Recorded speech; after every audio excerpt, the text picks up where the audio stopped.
básicamente lo que hablamos es parecernos más a Jesucristo. Sabemos que nunca lo vamos a llegar en este mundo a ser igual, a alcanzar ese estándar, pero sí que Dios nos pide seguir avanzando, ¿no?, con su ayuda en parecernos más a Él. Y el domingo pasado estuvimos viendo que algunas veces vemos que no se produce ese crecimiento, ¿no?, ese cambio en nuestras prioridades, en nuestros deseos. Y una de las razones es porque a lo mejor es que ni siquiera hemos nacido espiritualmente, ¿no? No nos hemos convertido en verdaderos cristianos, que estuvimos viendo que un cristiano no es solamente alguien que va a la iglesia, que lee la Biblia, sino alguien que ha experimentado un cambio interior y que el Espíritu Santo vive en él, ¿no? Y que eso solo puede ocurrir cuando uno verdaderamente se arrepiente de sus pecados y pone su fe en Jesucristo. Eso es algo entre uno y Dios, ¿no?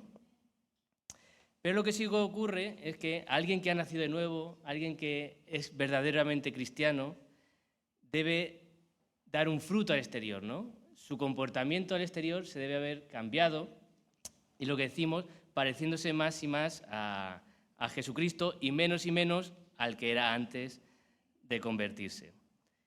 Muchos lo estamos llamando crecimiento espiritual, muchos lo llaman también el proceso de santificación, ¿no? La santificación progresiva que va produciéndose poco a poco y Dios va cambiando nuestras pasiones, lo que nos apasiona va cambiando nuestra forma de entender la vida, lo que valorábamos antes, lo que teníamos como prioritario, nuestras metas van cambiando y cambian nuestras actitudes, nuestra forma de actuar y nos hace más parecidos a Cristo.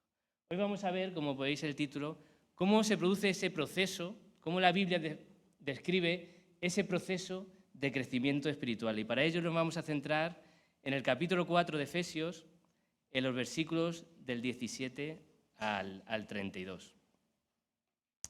Dice así el pastor Miguel Núñez, algunos le conoceréis, dice: aunque Dios nos recibe tal y como somos en el momento de la conversión, en cristianos, ahora que somos sus hijos, Él inicia un proceso de cambio y santificación que se completará cuando nos encontremos con Él en su presencia, en el cielo.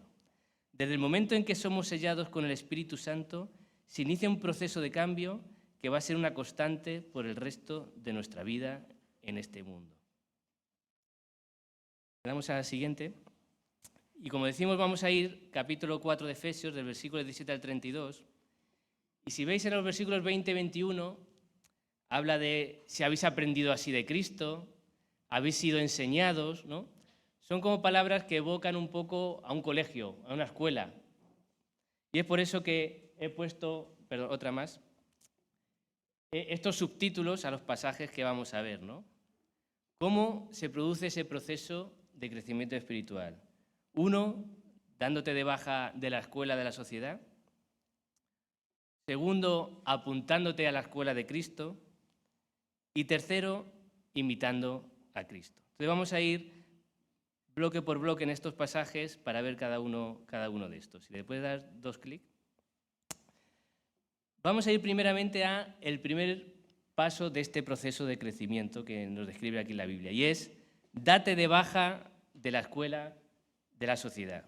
Vamos a leer Efesios 4, de los versículos del 17 al 19.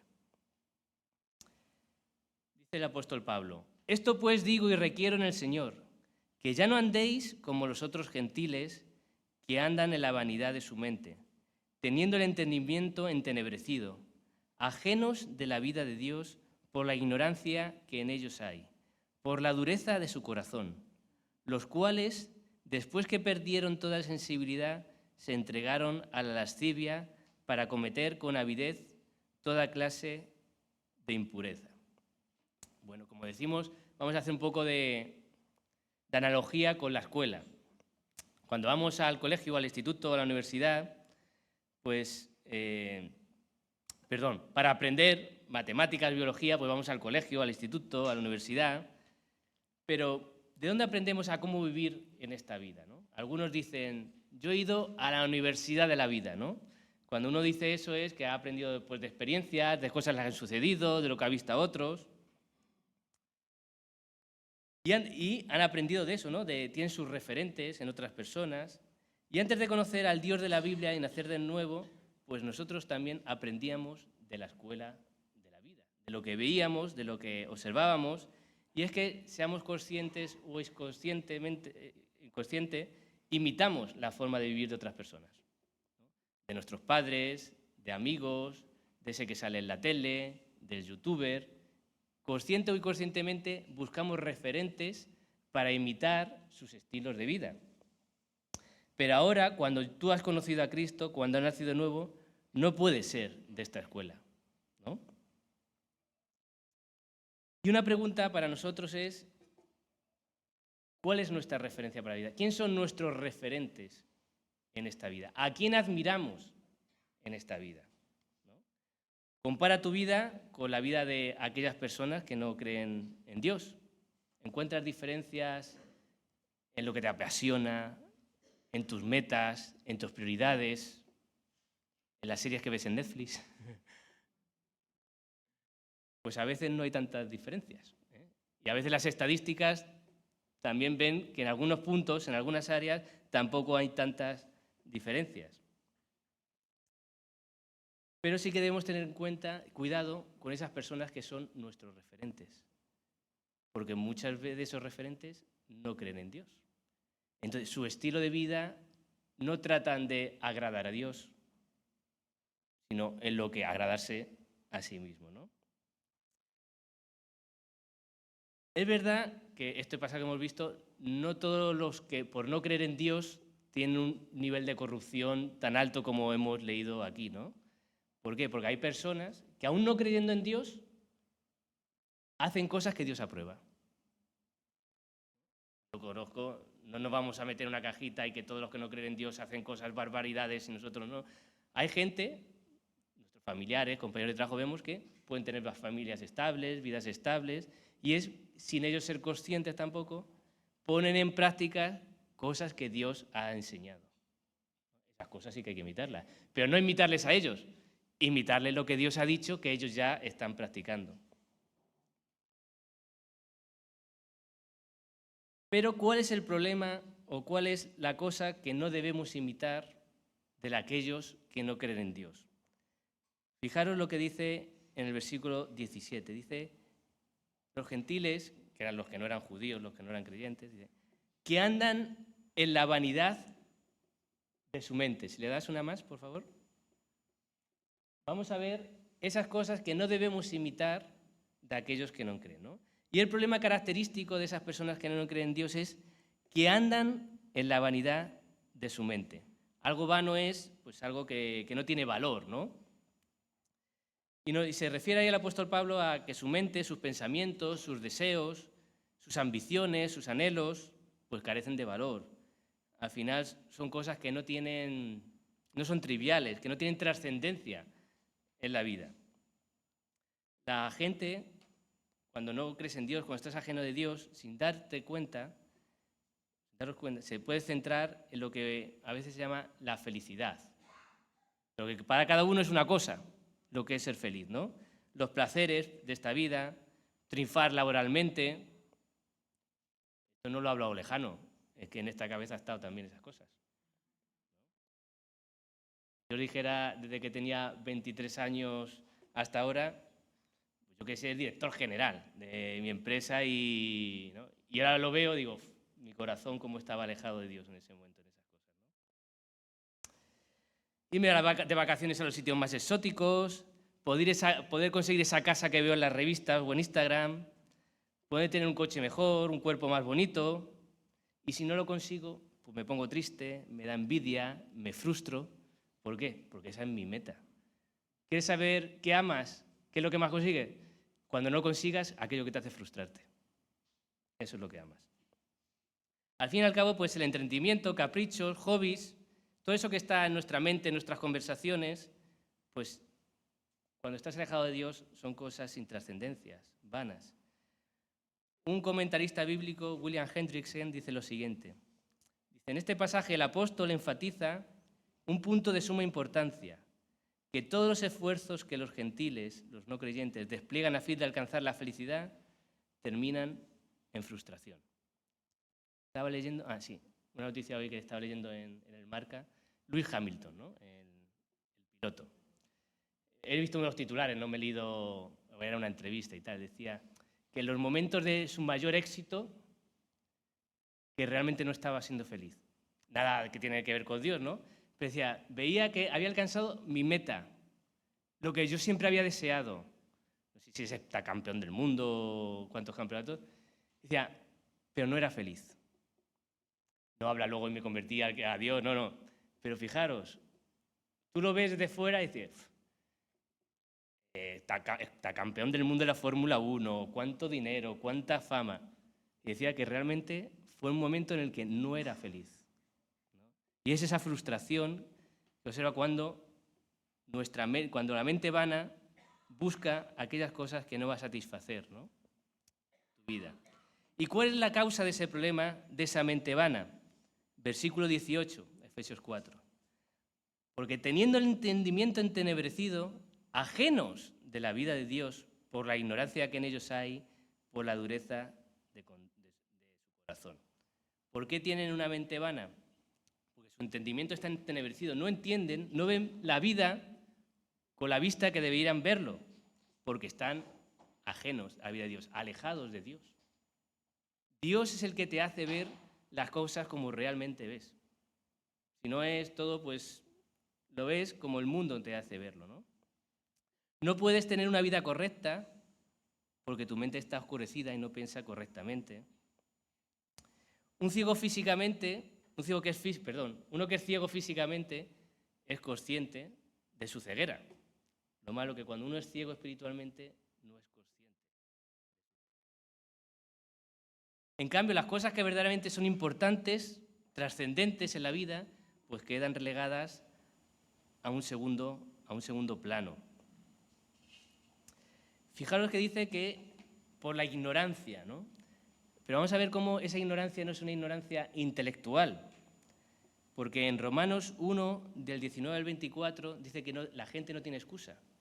Porque en la creación, habla sobre todo de la creación de la naturaleza, se refleja el poder de Dios, su grandeza. Y eso deja sin excusa decir, no creo en Dios porque no tengo evidencias. La propia Biblia dice, esa mayor evidencia no hay otra, ¿no? Y uno cuando estudia también, yo no soy biólogo, ¿no? Pero uno cuando estudia el cuerpo humano, cuando ahora ya se ha extraído el ADN, bueno, y además el que dirigió el proyecto del genoma humano es cristiano. Y ha dado muchos ejemplos, ¿no? Muchas declaraciones de su fe y de evidencia de cómo se ha podido crear esa cantidad de información dentro del ser humano, o cómo funciona todo lo que ocurre en la barriga de la mamá cuando está creándose el hijo, el cerebro, que es el gran desconocido de la ciencia, de la medicina. Son cosas que dices, tendría que tener muchísima fe para creer que esto es casualidad, que no hay alguien que está detrás creándolo y manteniéndolo. Por tanto, el apóstol Pablo, en ese caso la carta a Romanos, deja sin excusa, no es una ignorancia intelectual, pero este mismo versículo nos da la clave, no es ignorancia intelectual, es cabezonería. O siendo más bíblico, dureza de corazón. Nadie dice, por la dureza de tu corazón, ¿no? Es ser testaduro, cabezón, orgulloso. Y es ese orgullo, esa dureza de corazón, la que impide que una persona se someta a Dios, que admita sus limitaciones y dé la gloria a Dios. Y nos dice también Romanos, en ese mismo capítulo 1, que por esa razón les entregó a una mente reprobada, ¿no? Para hacer barbaridades. ¿Y cuál es la consecuencia, el resultado de esa mente vana? Versículo 19. Perdieron toda sensibilidad, se entregaron a la lascivia para cometer con avidez toda clase de impureza. Aquí tenemos que ver dónde el apóstol Pablo, ¿quién se está refiriendo? Está dirigiéndose a Éfeso, Éfeso del primer siglo. La ciudad de Éfeso era famosa por su impureza sexual, sus orgías, sus barbaridades. Había hasta refranes de aquella época sobre Éfeso, ¿no? Entonces está se está dirigiendo a lo que estaba ocurriendo allí en Éfeso. Pero hay principios que nos los podemos atribuir y aplicar también a nosotros. Y es que dicen que perdieron toda sensibilidad. Yo escuché una vez una ilustración y fue de una mujer que vino, de Maritza, una evangelista que vino aquí una vez, ¿no? Y ella toca la guitarra, y los que tocan la guitarra mejor lo sentí mejor referencia, ¿no? Dice, yo cuando empecé a tocar la guitarra me salía herida, ¿no? En el dedo y hasta sangraba, pero cuando seguía, ya se hacía callo y ya no me dolía. Dice, así pasa con el pecado. Cuando pecas, a lo mejor al principio te sientes mal. Uf, pero tú sigue. Si quieres perfeccionarte, que no te va a doler ya más. Pierdes toda sensibilidad. Nos hacemos callo y ya lo que antes nos parecía una barbaridad viéndolo en otros, cuando lo hacíamos nos parecía una barbaridad, pero poco a poco, pues tampoco, ya ni lo piensas. La consecuencia de una mente vana alejada de Dios. Pierdes toda sensibilidad. Y una vez que vas perdiendo sensibilidad, cada vez vas perdiendo más, hasta que acabas como los de Éfeso. Se entregaron a la lascivia para cometer con avidez toda clase de impureza. Bueno, no voy a entrar, si alguien quiere informarse de lo que ocurría en el templo de Artemisa o Diana de Éfeso, pues lo puede buscar. Barbaridades, ¿no?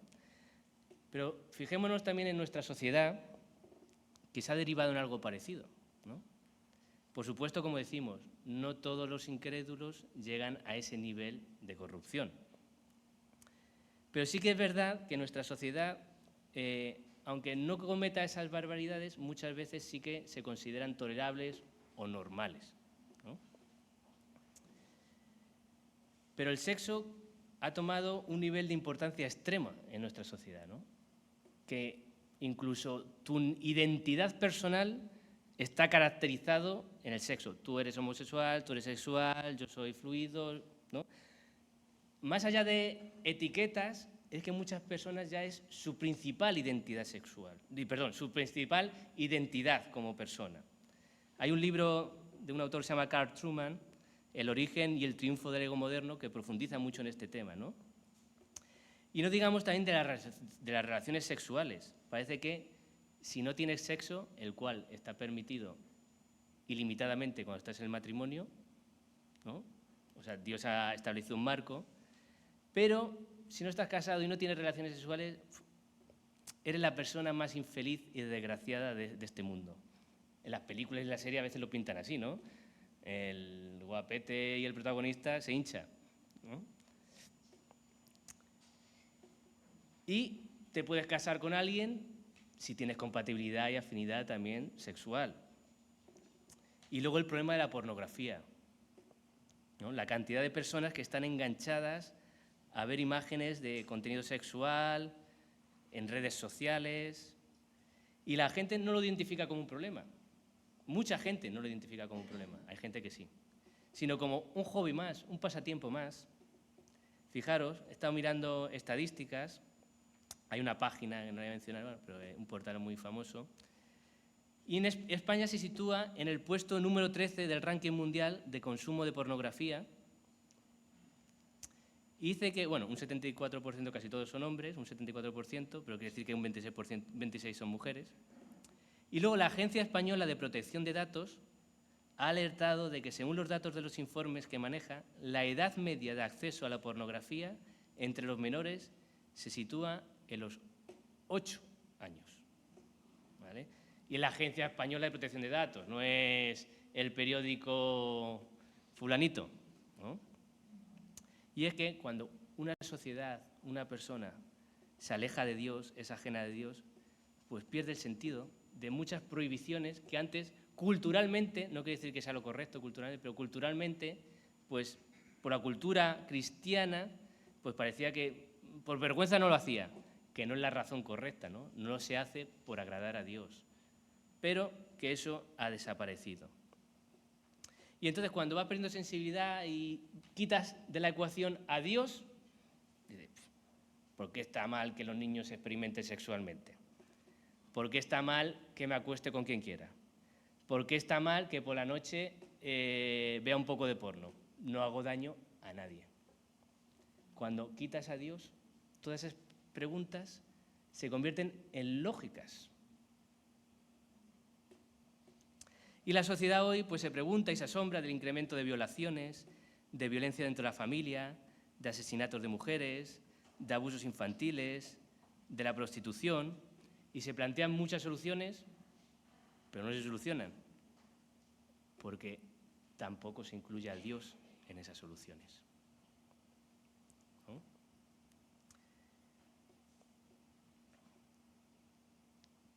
Y entonces nosotros no podemos tener el mismo concepto del sexo que otras personas que ignoran a Dios, pero tampoco en los otros ámbitos de la vida. Pues en el tema de la familia, el concepto de felicidad, de sufrimiento, de justicia, de ayuda al necesitado, el propósito en nuestros trabajos, en nuestros estudios. Debe haber, como algunos dicen, una cosmovisión, una visión de la vida que da Dios en su palabra. No actuar igual ajenos a Dios, quitando a Dios de la ecuación. Un comentarista también bíblico dice lo siguiente, dice: nos entregamos a las trivialidades y diversiones. Ocupamos nuestras mentes con deportes, películas y series cómicas para no tener que pensar. Nuestro egocentrismo nos aliena de Dios. No reconocemos nuestra necesidad de Él, de Dios, ni le dedicamos tiempo. Y en lo poco que pensamos en Él, nuestra forma de pensar es infantil, inmadura, sin crecimiento. Después de perder nuestra comunión con Dios y cualquier sensibilidad hacia Él, nos entregamos a la sensualidad, intentando por medio del placer, especialmente el sexual, recuperar aquella intimidad para la que fuimos creados. Estamos atrapados en una espiral descendente y gradual de servirnos a nosotros mismos. El placer y el deleite no son experiencias ilegítimas. Podemos tener placer. Sin embargo, cuando se convierten en la orientación esencial de la vida, distorsionan y corrompen. Entonces, primer paso, darnos de baja de esta escuela, de la sociedad, ¿no? Segundo paso, dale otra más, apuntarnos a la escuela de Cristo. Dice así, del versículo 20 al 24. Pero vosotros no habéis aprendido a Cristo de esta manera, si en verdad lo oísteis y habéis sido enseñados en Él, conforme a la verdad que hay en Jesús, que en cuanto a vuestra manera de vivir, os despojéis del viejo hombre que se corrompe según los deseos engañosos, y que seáis renovados en el espíritu de vuestra mente, y os vistáis del nuevo hombre, el cual, en la semejanza de Dios, ha sido creado en la justicia y santidad de la verdad. Segunda fase del proceso del crecimiento espiritual, pues apuntarme a la escuela de Cristo, como decimos, ¿no? Y haciendo así analogía, sé que puede decir, bueno, sí es posible, pero normal es que no estés en dos escuelas, ¿no? Te apuntas en una o te apuntas en otra. No puedes estar matriculado en las dos al mismo tiempo. Y como decimos, pero la escuela de Cristo nos enseña además que debemos rechazar ese estilo de vida dirigido por nuestros deseos engañosos y debemos vivir de una manera piadosa, agradables a Dios, y se nos enseña además que estamos capacitados para vivir de esa manera porque Cristo nos liberó del poder del pecado. Fijaros, como decíamos, ¿no? Las expresiones de habéis aprendido, oísteis, enseñados de Él, pues nos recuerdan a una escuela, ¿no? Y nos muestran la importancia de recibir una instrucción, como una escuela, ¿no? Una catequesis, un discipulado, para aprender las bases de Cristo, de su obra, de su enseñanza. Y una pregunta para nosotros, no pienses en el de al lado, piensa en ti. ¿Has buscado y estás buscando de manera intencional aprender más de Cristo? ¿Has estudiado a Cristo? Ya sea por tu cuenta, además de asistiendo a estudios bíblicos. Además, fijaros lo que nos dice, no solamente aprender de Cristo, aprender a Cristo, ¿no? Eso da un paso más allá, que es de unión con Cristo, de estar unidos. Y otra pregunta, lo que valoras en esta vida, lo que más valoras, lo que te apasiona, los criterios que utilizas para tomar decisiones, cómo reaccionas ante diversas situaciones de adversidad. ¿Lo has aprendido de Cristo? ¿O es lo que te sale de dentro? Y no reflexiona de, Cristo actuaría así, ¿qué me dice su palabra? Es que soy así. Vale, pues a lo mejor no tienes que ser así. Por ejemplo, ¿de dónde has o hemos aprendido que una mentira piadosa para evitar males mayores, pues a veces es bueno? ¿Lo ha dicho Cristo eso? ¿De dónde, me voy a incluir, hemos aprendido que la solución a tus problemas sería tener más dinero? Cristo dice, la solución para vuestros problemas es que ganéis más dinero trabajando. Pero a veces pensamos de esa manera, ¡ay! Si tuviera 10.000 euros más, ¡ay! Si ganara 20% más, todos estos problemas desaparecerían. ¿O no? ¿De dónde has aprendido que las relaciones sexuales satisfactorias son la clave para un matrimonio feliz y duradero? ¿De Cristo, de la Biblia? No. Y fijaros, en el versículo 21 termina diciendo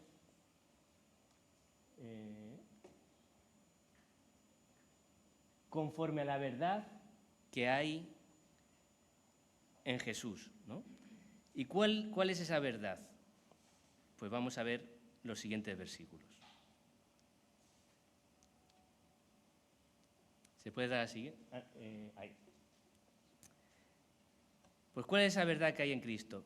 Que nos dice Cristo, que nos enseña que en cuanto a vuestra manera anterior, aquellos que habéis nacido de nuevo, que ahora sois creyentes, verdaderos, en cuanto a vuestra manera anterior de vivir, os despojéis del viejo hombre que se corrompe según los deseos engañosos y que seáis renovados en el espíritu de vuestra mente y os vistáis del nuevo hombre el cual en la semejanza de Dios ha sido creado en la justicia y santidad de la verdad. Entonces vemos varios verbos, acciones que debiera hacer ese creyente. Una es despojarse, otra es ser renovado en su mente y otra es vestirse. Despojaos del viejo hombre. ¿Qué es eso del viejo hombre? Pues, ¿de cómo eras antes? Simboliza esa manera de vivir, simboliza a un hombre viejo, a una ropa sucia. Dice, quítate eso de tu vida, abandónalo. Y la buena noticia no es, esto es autoayuda, esfuerzo, en mi esfuerzo, ¿no? Es que Dios, Jesucristo, nos ha capacitado para poder despojarnos y dejar de vivir de esa manera. Fijaros, en Romanos 6, lo podéis leer más en detalle en vuestras casas, pero en Romanos 6, a partir del versículo 5, dice lo siguiente.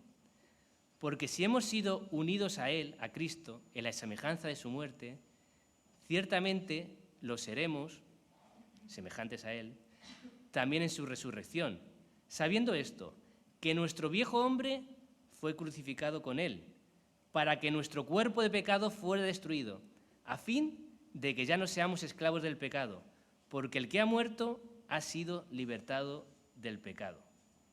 Es decir, si crees en Cristo, no solamente vas a ir al cielo, es que ya aquí en la tierra, el pecado que te dominaba ya no tiene la capacidad de dominarte si estás verdaderamente unido a Cristo. Y con su ayuda puedes vencerlo. Porque libres en Cristo, que a veces lo cantamos, soy libre, no es puedo hacer lo que me da la gana, no. Libre es que el pecado ya no te domina. A veces uno cree y dice, es que eso de la iglesia, no puedes hacer esto, no puedes hacer lo otro, no puedes hacer aquello, eso es una esclavitud. Tú crees que eres libre porque crees que haces lo que te da la gana, pero no, haces lo que tus deseos, tu pecado te obliga a hacer, pero no te das cuenta. Cuando crees en Cristo, ¿eres esclavo de Cristo? Sí, pero es que no compares el amo. No compares el amo. Yo quiero ser esclavo de Cristo. Pregunta para cada uno de nosotros. De nuevo, sé que estoy insistiendo mucho en esto, ¿no? Pero me gusta concretar esto del crecimiento. Dice, ¿qué hábitos, qué formas de pensar actuar, que van en contra de Dios, de la palabra de Dios, de la Biblia, continúas practicando aún después de convertido. Y como hemos visto en Romanos 6, no vale con decir, es que es imposible para mí, que es verdad, pero no para Dios, porque para Dios no es nada imposible. Porque no es en tus fuerzas, no es en las mías, sino en las de Cristo que vive en mí. Eso lo dice la Biblia, si la creemos. Y es muy interesante lo de los deseos engañosos, ¿no? Dice que os despojéis del viejo hombre que se corrompe según los deseos engañosos. Y es que esos deseos que nos nacen del pecado te prometen muchas cosas. Si consigues esto, vas a ser feliz. Si consigues esto, ya tus problemas van a desaparecer.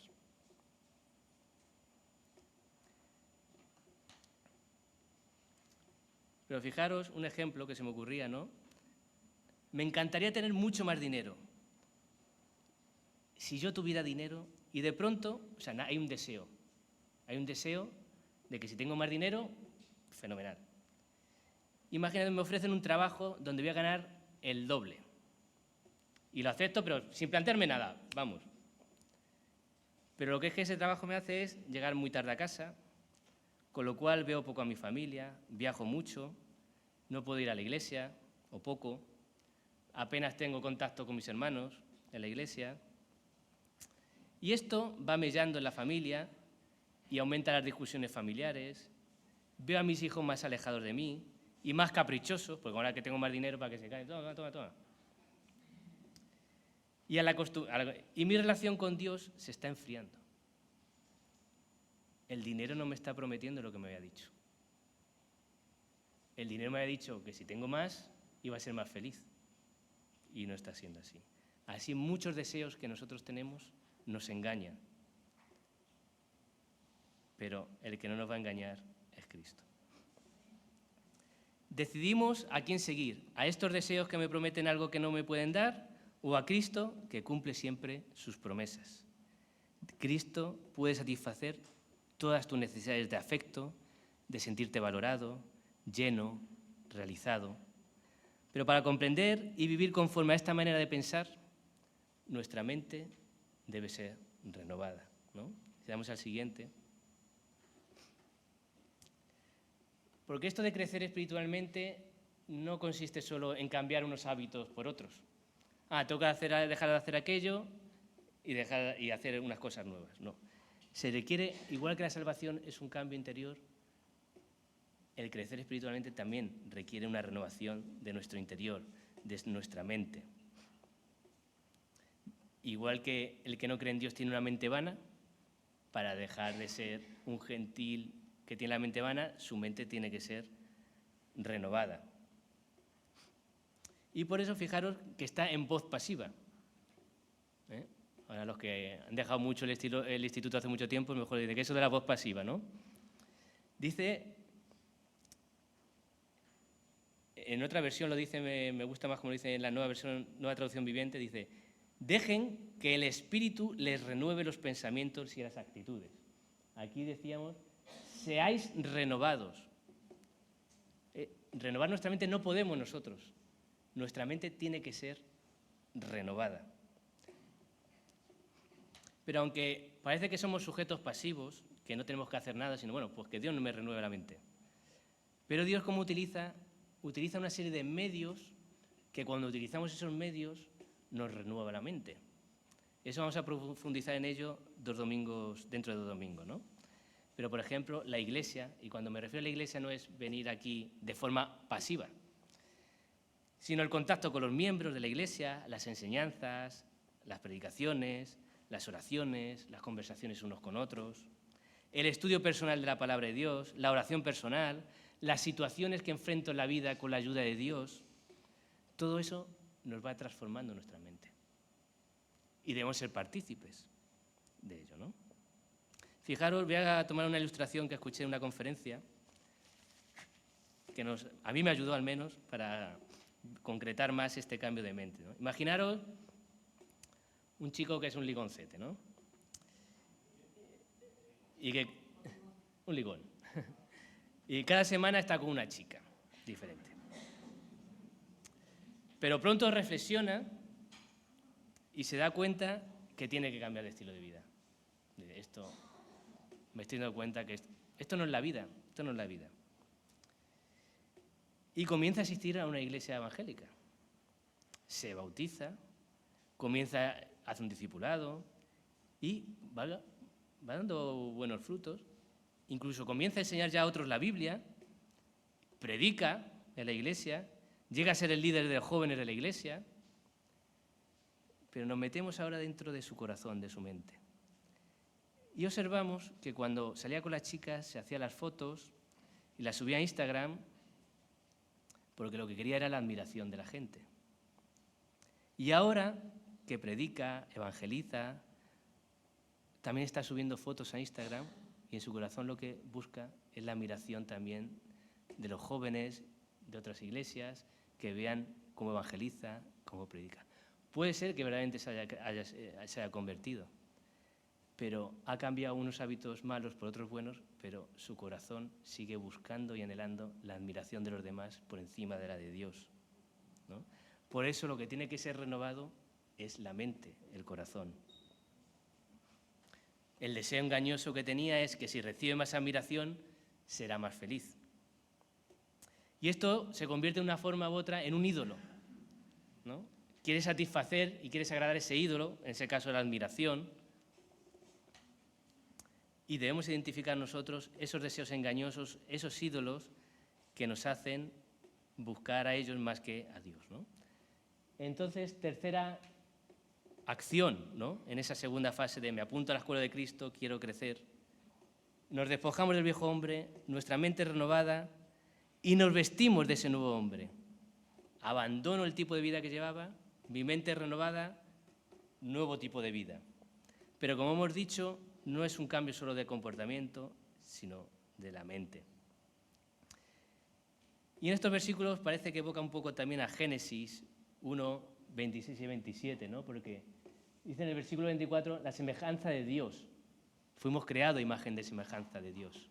Y parece que recobrar un poco, nos hemos alejado, seguimos teniendo esa imagen y semejanza distorsionada, pero en el nuevo hombre, cuando uno nace de nuevo, recupera un poco esa semejanza más perfecta a Dios, ¿no? Y vamos al tercer apartado. Hemos visto, me doy de baja de la escuela del mundo, de la sociedad, me apunto a la escuela de Cristo, bueno, a poner en práctica lo que aprendes en la escuela de Cristo, a imitar a Cristo, que eso se trata, el crecimiento, ¿no? Una más. Y leemos del versículo 25 al 32, pero lo vamos a ir leyendo poco a poco, ¿no? Perdón. Aquí el apóstol Pablo quiere dar casos prácticos.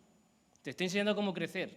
Ahora te voy a decir algunos casos prácticos en situaciones concretas de cómo funciona esto, despojarse, renovar tu mente y vestirse. ¿Me das una más? Primero, versículo 25, dice, por lo tanto, os he explicado todo esto, a raíz de lo que os he explicado, por lo tanto, como consecuencia, dejando la mentira, hablad cada uno a su prójimo con la verdad, porque todos somos miembros de un mismo cuerpo. Se está dirigiendo a creyentes, ¿no? A la iglesia de Éfeso, por eso habla de un mismo cuerpo. Debemos quitarnos de encima ese hombre, mujer mentiroso y vestirnos de ese hombre, mujer que habla la verdad. Y no por razones de mi interés. Hablo mentira cuando me interesa, hablo verdad cuando me interesa, sino porque somos de un mismo cuerpo, de la Iglesia de Cristo. Gracias, Valentina.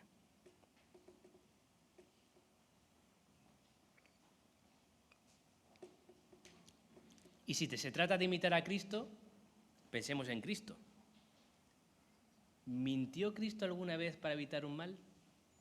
Bueno, no mintió nunca, ¿no?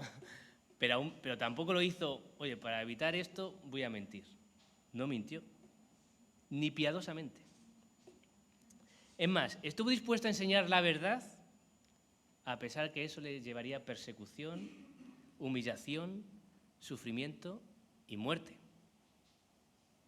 Y no una muerte durmiendo, no, una muerte dolorosa. Algunas veces, o algunos, pueden considerar la mentira como algo astuto, algo inteligente, si con ellas puedes conseguir lo que te propones, ¿no? Lo que buscas.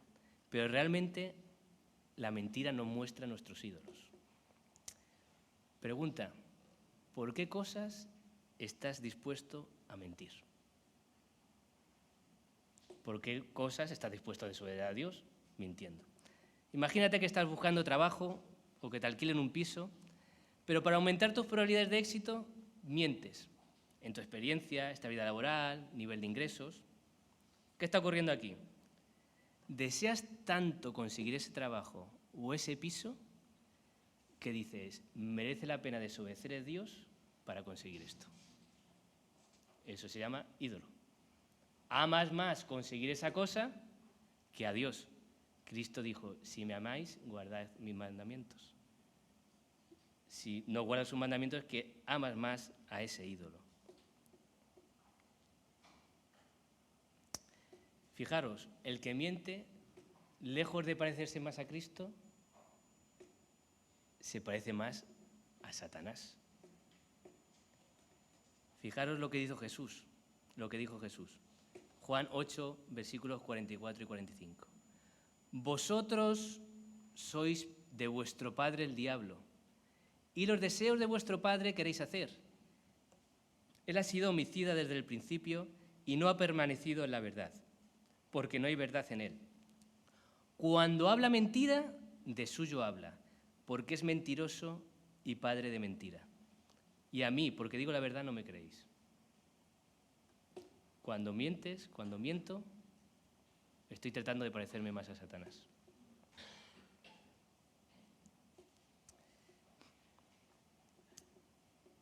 Segundo caso práctico que pone Pablo.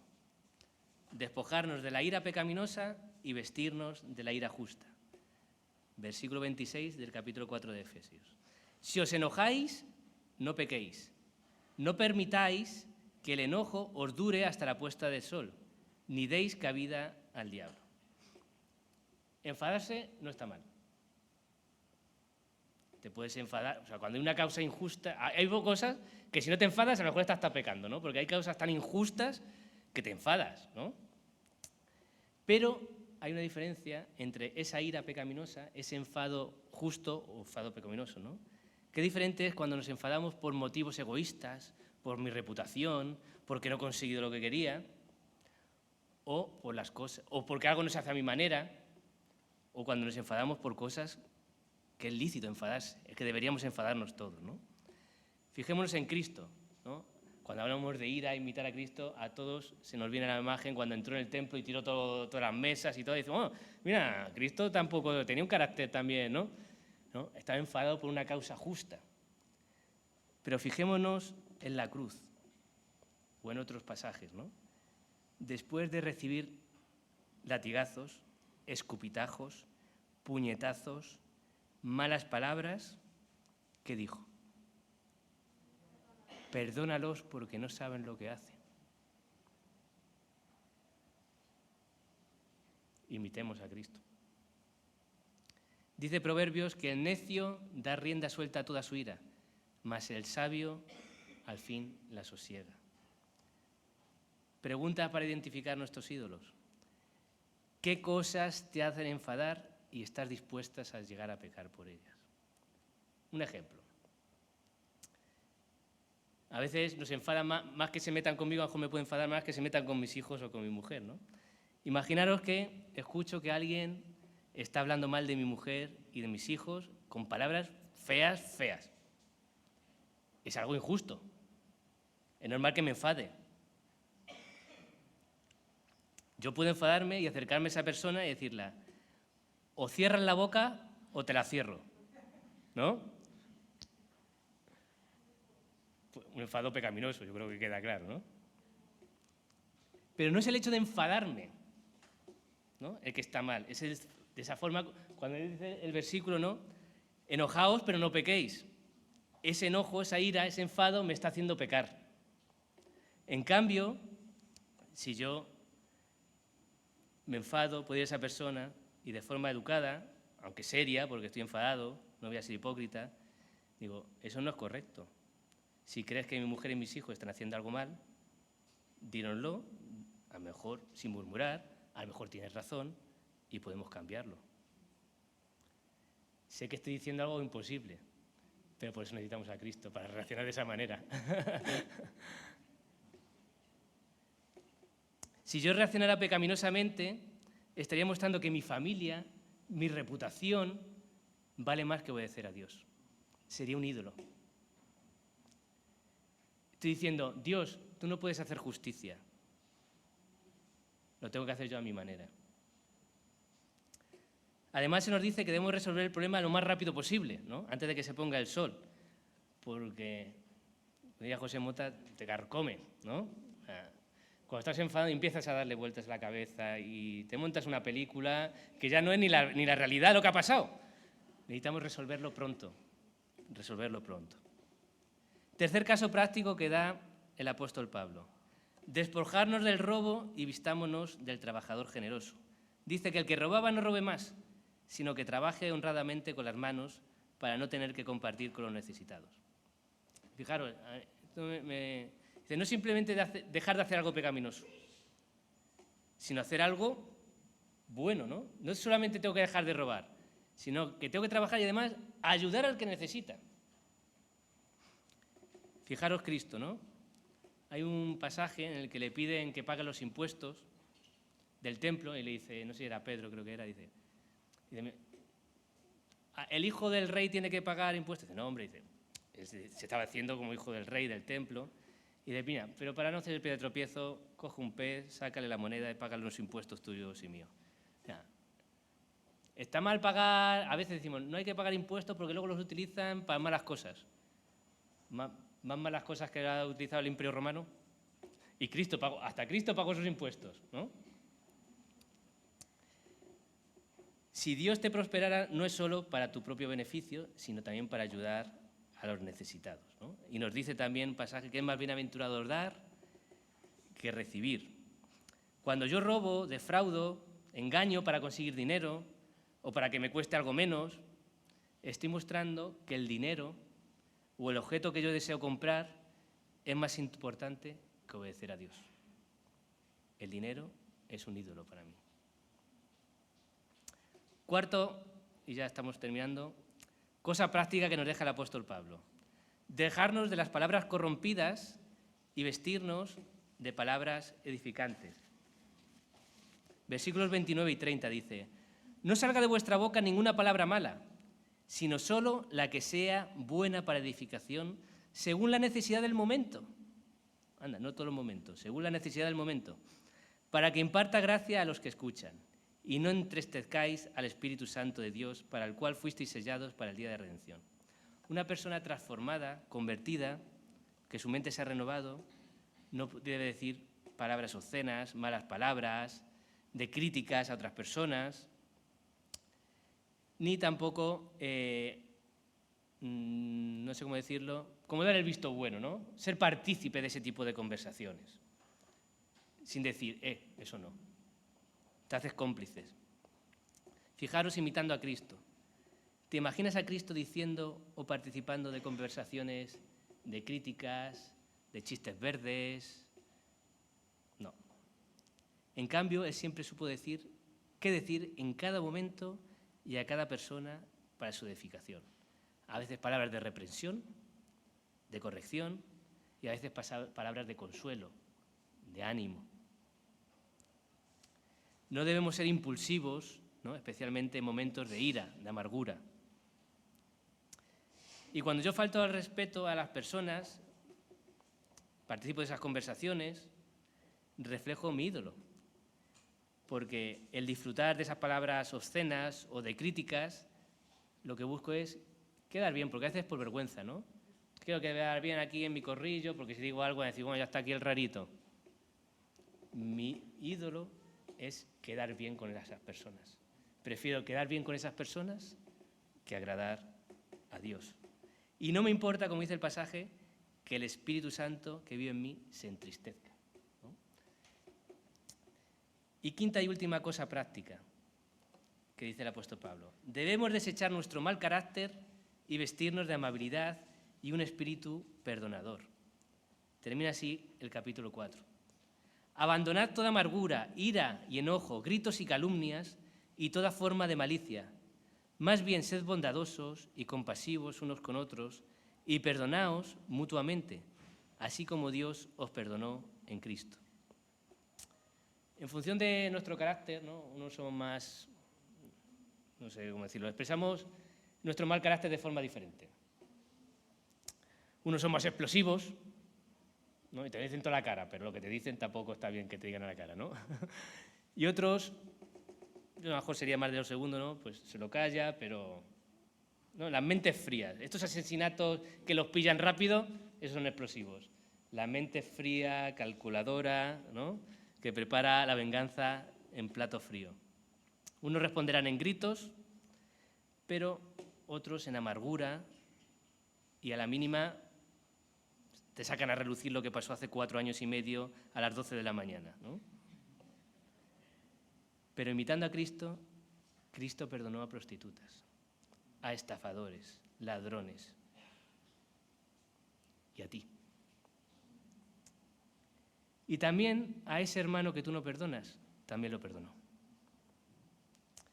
Este comportamiento también nos muestra otros ídolos, ya sea nuestra reputación, el coche que me lo rayaron y vamos, exploto, la ropa nueva que me compraron y la ensuciaron. No quiere decir que debamos ser pasivos ante situaciones incorrectas, injustas, pero sí debemos actuar y responder de una forma benigna, compasiva, perdonando. Y de nuestra boca no puede salir, es que no puedo perdonar. Hemos visto que sí podemos perdonar. Fijaros qué diferente sería una familia, un matrimonio, unos amigos y una iglesia que no nos murmuramos unos a otros, que mostráramos el amor, la bondad a los demás, que mostráramos el amor y el perdón sobrenatural, porque Dios vive en nosotros y nos ha renovado nuestra mente. Cristo nos soportó con paciencia en nuestra vida antes de convertirnos, ¿no? Porque ¿cómo éramos antes? Y sigue teniendo paciencia y compasión cuando pecamos hoy contra Él. Entonces, como conclusión, dale otra. Cuando uno nace de nuevo, cuando se convierte al cristianismo, pero ahora decimos no institucionalmente, sino verdaderamente, porque hay un cambio en su interior, porque ha puesto su fe en Cristo, es declarado justo por Dios y cuando venga el juicio final, irá con Él. Y poco a poco debiéramos ser más parecidos a Cristo. No es posible que una persona se haya convertido y no experimente ningún cambio en su forma de pensar, de actuar. Y Él nos capacita para ello, ¿no? Debemos usar eso que nos capacita a través de su Espíritu Santo para dar ese crecimiento. Y un ejemplo, ¿no? Esto se me ocurrió el viernes. ¿Cómo se produce ese cambio de mente viendo la vida, ¿no? Yo, por ejemplo, un talón de Aquiles mío es el inglés. Y en el trabajo lo necesito, entonces me crea a veces inseguridades. Y yo siempre decía, ¿por qué Cristóbal Colón no tiró más para arriba? ¿No? Y luego dije, no fue Cristóbal Colón, que esto fue la Torre de Babel. Que esto fue la Torre de Babel. Pero seguí creciendo y dije que no, que esto fue Adán y Eva. Que el trabajo no trabajará sin sudor, sin sacrificio, sin sufrimiento. Pero luego el Señor me mostró, no, tienes que dar otro paso. No te quejes. Allí donde eres débil, eres fuerte. ¿Por qué? Porque no te apoyas en tu sabiduría y en tus fuerzas, sino en mí. Esa es como nuestra mente debe ir creciendo y madurando, ¿no? Y el Señor está abierto, no solo a que maduremos, sino también hasta a que nazcamos. Dios quiere el crecimiento de sus hijos, pero también quiere nuevos hijos. Nuevos hijos que se den cuenta esos ídolos que dominan su vida, que se creen libres, pero no. Esas personas que quieren cambiar de forma de vida, pero no saben cómo. Dios es la solución. Cristo murió para eso, no solo para que vayamos al cielo, sino para que también en la tierra tengamos esa relación y esa comunión con Él. Amén.